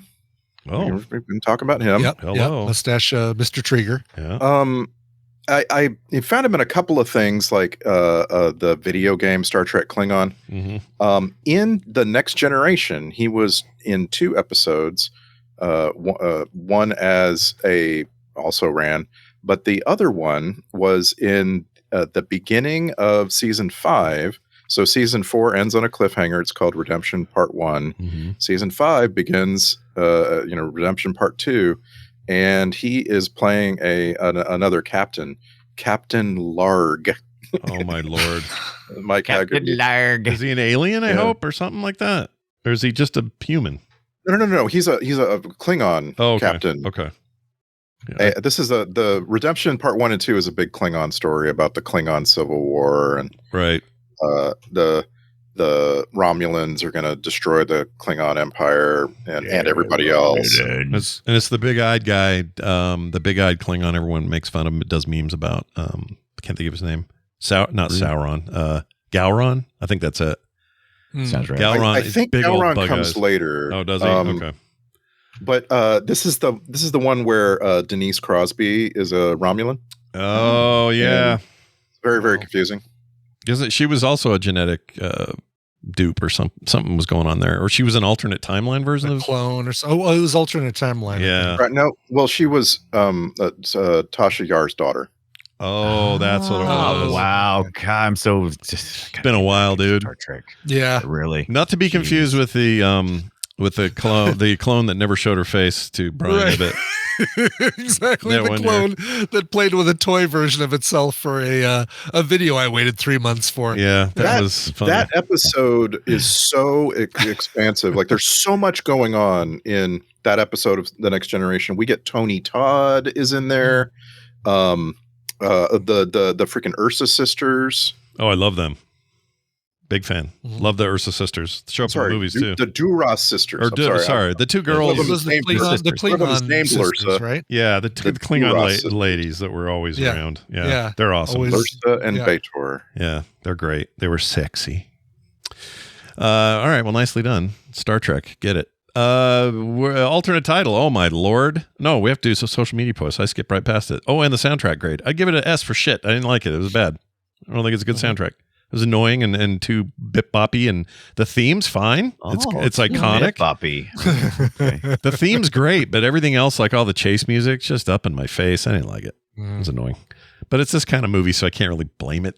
This is what you asked for, and this is what you put in the newspaper when you're asking for a guy to come write music for your shit movie. That's what you want, but I'm still not going to give it too much credit. It's not very good. Right. Social media posts, 280 characters or less. That's the limit. Let's start this week with Randy. Inspector Gadget. You will not believe the trash on display. It comes out of him like springs in a spray. Nothing here makes sense. I'm talking Boku, bumpa-dumpa-da-doo-doo, woo-hoo. Oh, very nice. Nicely done. Brian Dunaway, your turn. Inspector Gadget, like a mouthful of dog kisses. Go Gadget mouthwash. Ooh. Hashtag Andy-dicked. We've been Andy dicked. Yeah, please no, ever. Finally, Brian Ibbett. Inspector Gadget. Go. Yeah, just go. And that's it. Just go. Just go. Just get out. I get it. Go. Seems... I tried go away. It didn't work as well. I like just go. Yep. Go. Right. Go. Alternate title just handed to me. It was almost called RoboCrap. Didn't happen. Yes. Very much a RoboCop feel, right? Yep. Or Ferris Bueller's Fired Agent. There's another one. Hey, let's get into voicemails.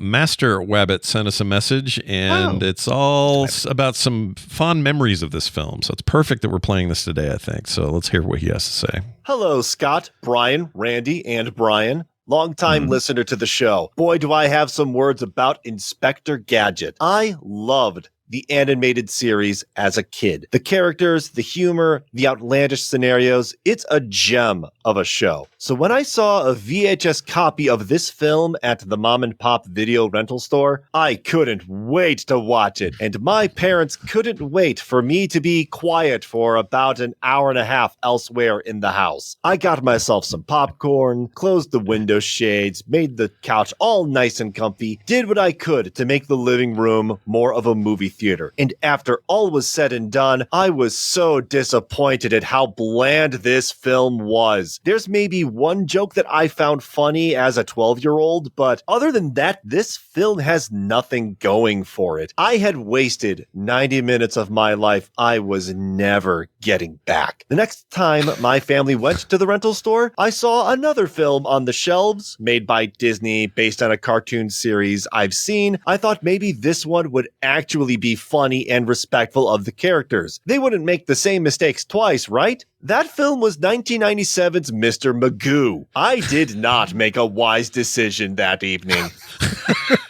I love his delivery. His delivery is great. Yeah. I don't know if he wrote that and read it, or if he... I was going to say, almost, is that an AI master? You're going to need one of those next week as well. Go ahead and block yourself in. Thanks. I think, he used our new Master voicemail Rabbit. thing, which requires a mic, so I don't think it was AI, but we could be fooled. No. We could be fooled. By the way, that just for those who are not aware, that thing is so easy to use. Go to voicecast.app/filmsack and be just like Master Rabbit. Good. Sounds real good. Yeah. You can also use it for text like this one. This also came from the same system. This comes from Aaron, aka Wrestling Card Guy. I don't know why we should know that, but maybe we should. Anyway, hello, gentlemen. I recently started using an app called Letterboxd. It's like social media for film lovers. Do any of you film sackers have an account? I'd love to follow each of you. I also think it'd be great for the podcast if it had its own profile to track the movies you cover over there. If you create, we're going to get this every 3 weeks, so we need to prepare a response. Well, here's the rest of the email. If you create accounts, feel free to follow me at Aaron WCG. Anyway, love the show. Much love, Aaron, aka the Wrestling Guy. We did answer this exact thing 3 weeks ago, right? Did we? I don't remember. I don't remember 3 weeks ago, but we've talked about Letterboxd before, and I think I even put at the time what we're waiting for to appear on services into a Letterboxd list so that I'd get notified when something showed up.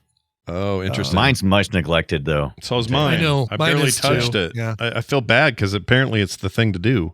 and everyone talks about it all the time. I see it on social media all the time. Oh, I got it so wrong on this movie and its performance or whatever. Or these Oscar picks, this and that. And I'm like, what is everyone doing on Letterboxd that I don't get? So clearly, I'm out of the loop, and I need to use it more. So yeah, maybe we will. Thank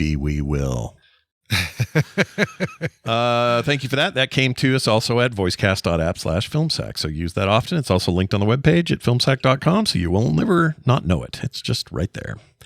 Brand new patrons this week.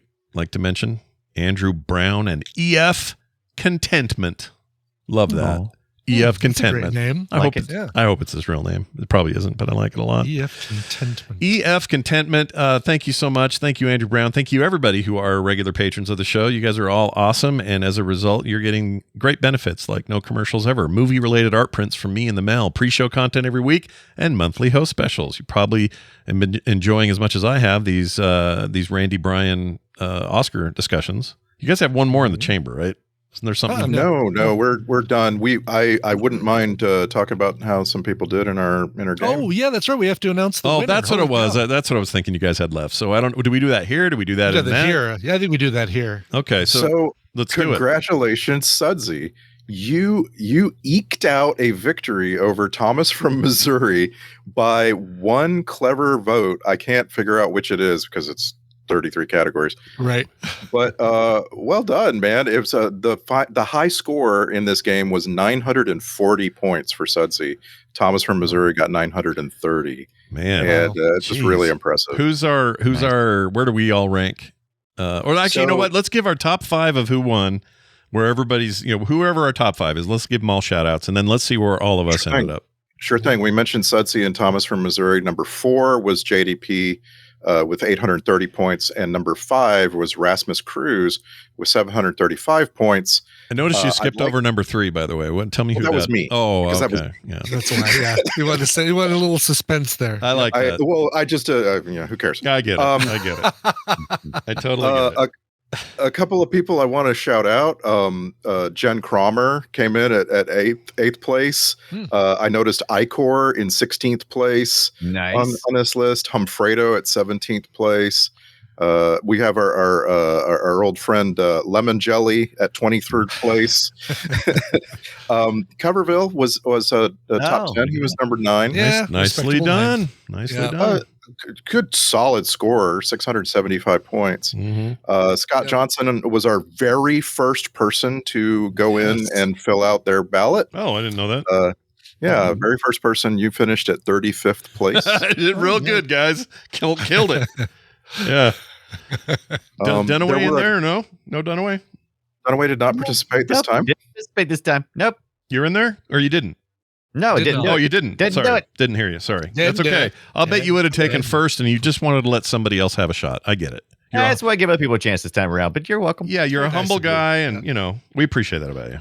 Yeah, there were a few people who I feel like were going for bottom scores, and I don't need to name them. I was just amazed at how there were a few people who just weren't getting anything, like didn't match up with almost any category. It's really cool. It's interesting. Well, that was fun. I think we should do that, at least that part every year. I also think your host specials are rad, so we probably ought to do those yearly too, but it's up to you guys. That was a lot of fun. Yeah, doing the 2 shows, and then finding this format with the 2 where you place 2 guesses every time really eliminates a lot of those ties that seem to always happen if you just say, all right, you pick, and everybody just picks the one that ends up winning usually. So. Sure. Well, that's great. And I really, really enjoyed the whole process for me and Brian. Like in our second Oscar show, we tried to give you an idea of where you could watch all of these movies, and immediately, like 2 days later, March 1st happened, and it all changed. Right. So whatever. We tried. That's a hard part, right? And we also live in this time where it's still not guaranteed that a lot of Oscar stuff's going to show up on people's streaming services. So you just kind of have to play that shit by ear. But I don't know. That might get easier to do down the road. I foresee a future where everybody nominated has some kind of arrangement or agreement that they just say, all right, everyone's nominated. And just like different channels carry the Oscars every year, different streaming services will carry the slate of nominees. That might be hard because Netflix, Apple, and everybody else are in it, and like they actually have films for consideration. So maybe there's a problem there, the conflict. But the filmmakers themselves are pushing the opposite. They are trying to get the distributors to agree to a deal where if you get nominated, you are in a wide release in theaters only, because that's what they want. They want you to go see their movie in a theater. Oh, I could see that. Yeah, and I actually think I kind of agree with that. Do that. Yeah.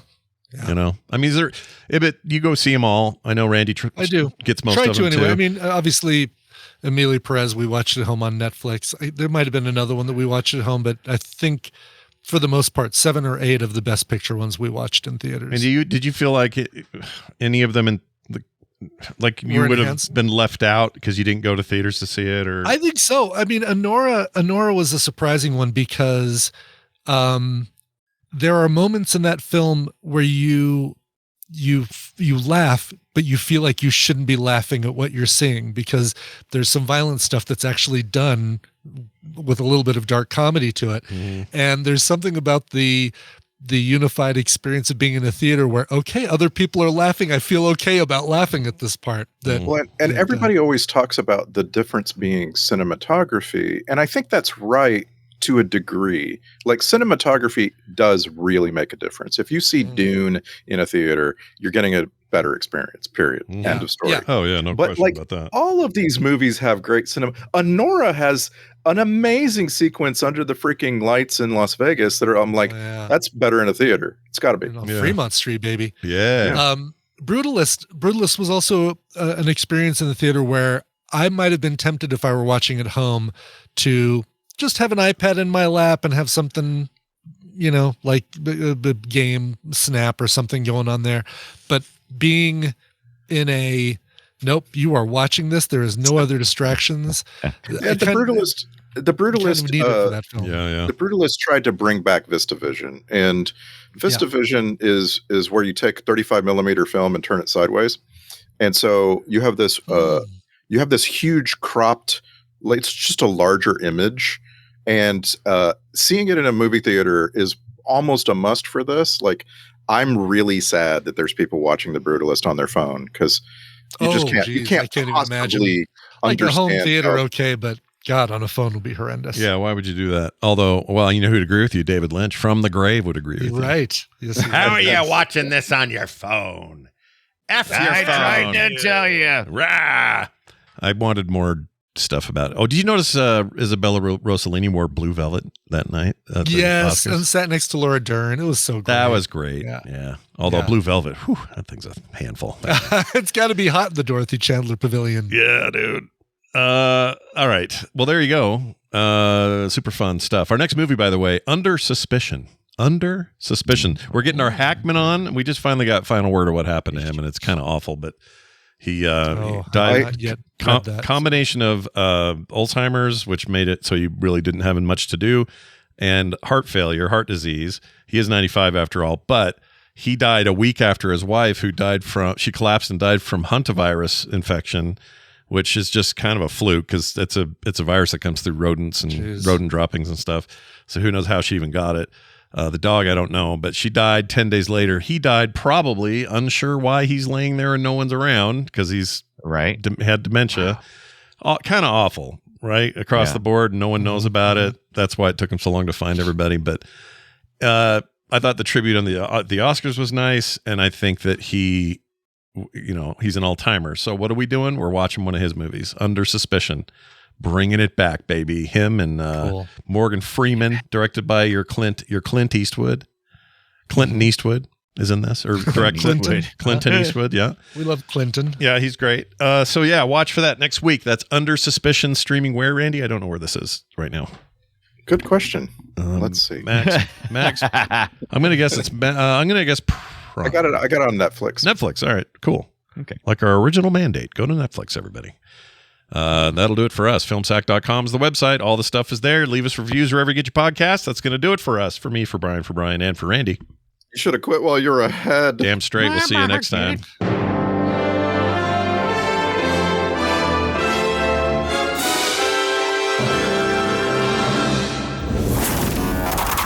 Well, well, well. Look at you listening to me speaking to you.